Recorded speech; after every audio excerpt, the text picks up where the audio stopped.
Sing tunggu wit manggis.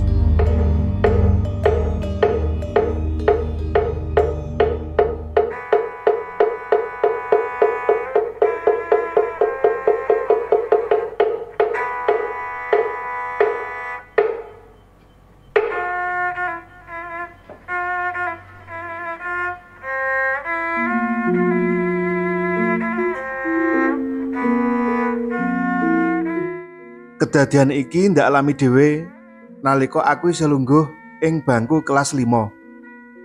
Aku mbiyen sekolah ing SD Negeri Mbawen. Nalika iku dina Minggu, bubar sarapan, aku diajak simbah kakung ngunduhi manggis. Senadyan srengenge wis katon dhuwur, nanging mbun ing pasuketan lan ing wit-witan isih katon pating perentul. Bawa ing Bawen wektu semono isih adem banget, merga klebu daerah dataran tinggi.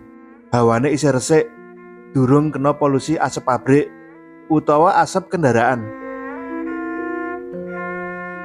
Kebon semono ambane kuwi, wite manggis ya mung siji sing dumunung kepiring pojok wetan. Pancen kebone simbah klebu paling amba sak desa Bawen. Tandurane werna-werna, wit klopo, pete, sawo, pelem, pakel, langsep, kokosan, duren, nongko, rambutan. Pokoke komplit, nanging sing paling akeh wit kopi. Yen mung butuh janganan utawa buah wae, ora usah tuku. Cukup ngunduh ing kebon mburi omah. Eman, saiki wis dadi terminal Mbawen.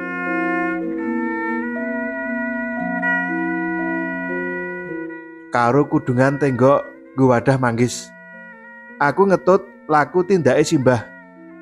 Simbah uga nggawa genter cilik dawa kagawe saka pring apus, dinggo nggothek manggis sing ana pucuk pang.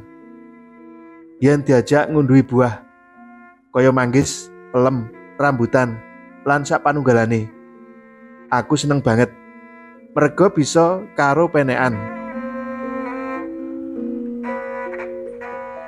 Tekan tengah kebon, aku mlayu ndhisiki simbah.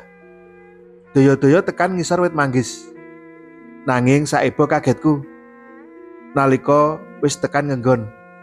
Ing kono ana sawijining pawongan sing ndodhok karo lendetan wit manggis, karo nyanding tenggok kebak manggis. Aku cengkelak balik karo bengok-bengok ngaturi priksa simbah. "Mbah Kakung, enten tiyang nyolong manggis." Simbah banjur ngrikatake tindake. Pawongan mau katon yen panyawange kosong, kaya wong sing ora sadar. Rawuhe simbah lan tekaku wae. Pawongan mau ora ngerti. Lagi sadar nalika didangu simbah kakung. Sakjeke aku nderek simbah ya lagi sepisan kuwi merangguli kedadian ngono kuwi.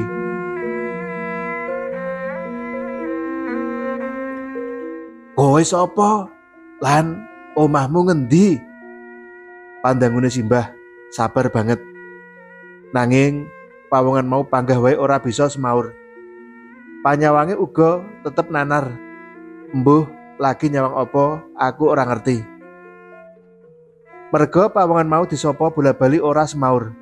Simbah nuli umak-umi kaya lagi ndonga karo nyekeli pundake pawongan mau.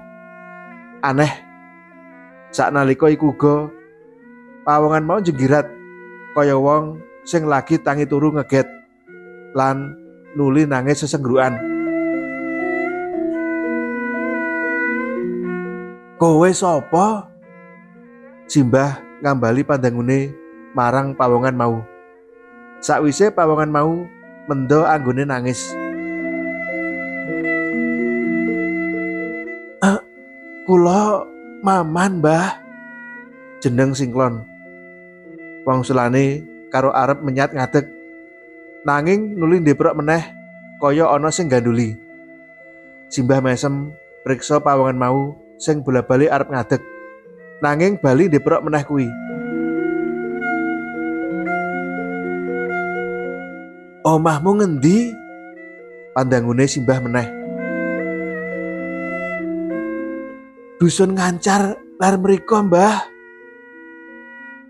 Lah kowe esuk-esuk kok ndeprok karo lendetan wit manggis ngono kuwi. Apa kowe lagi wae ngopeki manggis? Pandangune simbah etok-etok ora ngerti. Inggih. Lah niki angsal sak tenggok. Anggen kula nyolong manggis niku wiwit bakda maghrib wingi. Ning sareng pun angsal sak tenggok lan ajeng wangsul mboten saged. Angger pun mlampah nebi wit manggis niki, mesti wangsul terngisor wit manggis niki melih. Kados enten sing ganduli. Apa kowe ya weruh sing ganduli? Waune boten sumerep, nanging ngarepake subuh wau kula sumerep ingkang ganduli kula niku.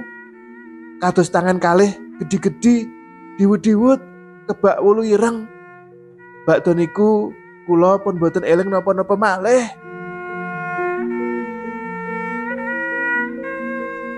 Kowe ya mung weruh pewujudan kaya tangan gede-gede diwud-diwud, kebak wulu ireng mau.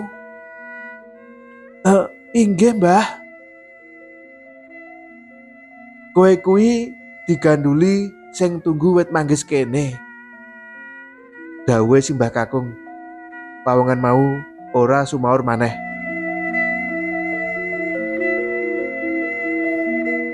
Kowe kok nganti nyolong manggis, arep kok nggo apa?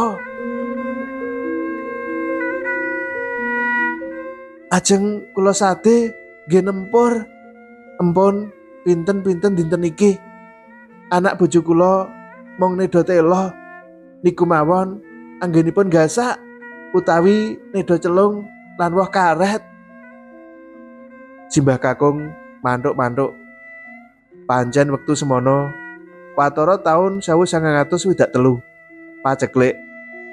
Yen nganti mangan walur, celung, woh karet, gasak tela pohong utawa tela pendem. Adohe nganti 10 km tumekani 15 km saka Bawen. Wis lumrah. Waktu semono sekolahan SD pendak-pendak muridé. Akeh sing ora mlebu. Butuhe gasak polo pendem bedake kanggo nyambung umur. Yen ngono, manggis sing wis kok unduhi kuwi edolen nggo nempur. Nanging aja nyolong maneh. Yen kowe saguh nyambut gawe ning omahku, reresik kebon lan ngunduhi wowohan kaya kopi, klopo lan sak panunggalane. Maman mantuk nyanggupi. Ya wis, saiki baliyo manggis kuwi ndang dolen. Duwite nggone nempur. Waktu semono aku ora mudeng sing dikersakake simbah kakung. Kenapa wong sing wis nyolong manggis mau kok ora dilaporake polisi? Wong kantore polisi ya cedhak. Malah dikongkon enggal ngedol manggise lan arep diwenehi pegawean sisan. Nanging aku ora nyuwun priksa bab kuwi. Sing ndak takokake malah sapa sing ganduli pawongan mau. Mbah, ingkang ganduli tiyang wau sinten? Simbah kakung dawuh karo mesem. Sing ganduli pawongan mau ya sing tunggu wit manggis iki. Mula yen kowe wis gedhe besok, aja seneng colong jupuk duwe ing liyan. Ndak diganduli sing tunggu. Aku mung petunggang-petonggong karo nguwasi wit manggis sing wae ajeg dadi kuwi. Sing tunggu wit manggis? Endi aku kok ora weruh sapa-sapa? Baten atiku nuli menek ngunduhi manggis-manggis sing wis mateng-mateng kuwi. Sakwise aku diwasa, lagi ngerti apa sing dikersakake Mbah Kakung. Yaiku supaya aku ora wedi nang ngisore wit manggis.